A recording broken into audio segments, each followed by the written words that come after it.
اس کا معنی یہ ہے کہ بدعتی توبہ سے محروم کیوں ہو جاتا ہے؟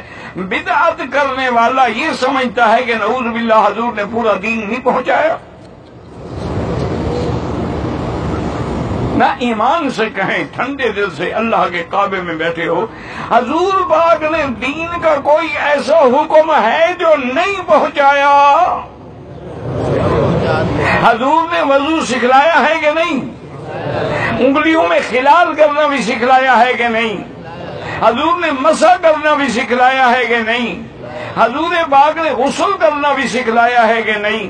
حضور پاک نے غسل جنابت اور غسل نظافت بھی سمجھایا ہے کہ نہیں؟ حضور پاک نے حیض اور نفاس کے مسائل بھی سمجھائے ہیں کہ نہیں؟ حضور پاک نے رضاعت کے مسائل بھی سمجھائے ہیں کہ نہیں؟ حضور پاک نے استنجا کرنے کے مسائل بھی سمجھائے ہیں کہ نہیں؟ یہ سارا دین حضور نے سمجھا دیا، صرف میلاد نہیں سمجھایا اپنا۔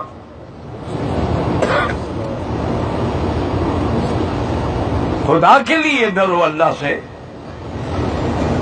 اگر میلاد دین ہوتا تو محمد مدنی حکم دیتے اور سب سے پہلے اپنے ابا آدم حضرت ابراہیم اور اسماعیل کا میلاد بناتے،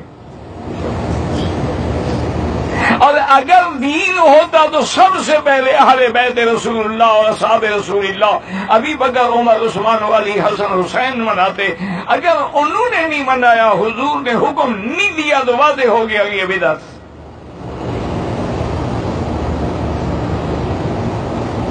ایک ٹھنڈے دل سے سوچیں، ایسے نہیں ہے کہ بس کہہ دیا ہاں جی وہاں بھی ہے جی وہاں بھی جی نبی کو نہیں مان، نبی کو نہیں مانتے تو نماز تمہارے باپ کی پڑھتے، نبی کو نہیں مانتے ہیں تو اذان کیوں دیتے ہیں، نبی کو نہیں مانتے ہیں تکبیر کیوں کہتے ہیں، نبی کو نہیں مانتے ہیں تو اشہد اللہ الہ پہ انگلی تک کھڑا کرنا کیوں کہتے ہیں، نماز کے اندر درود کیوں پڑھتے ہیں؟ ایسے کہنا بھائی نبی کو نہیں مانتے، تم مانتے ہو نبی کو، جو بدعت والے۔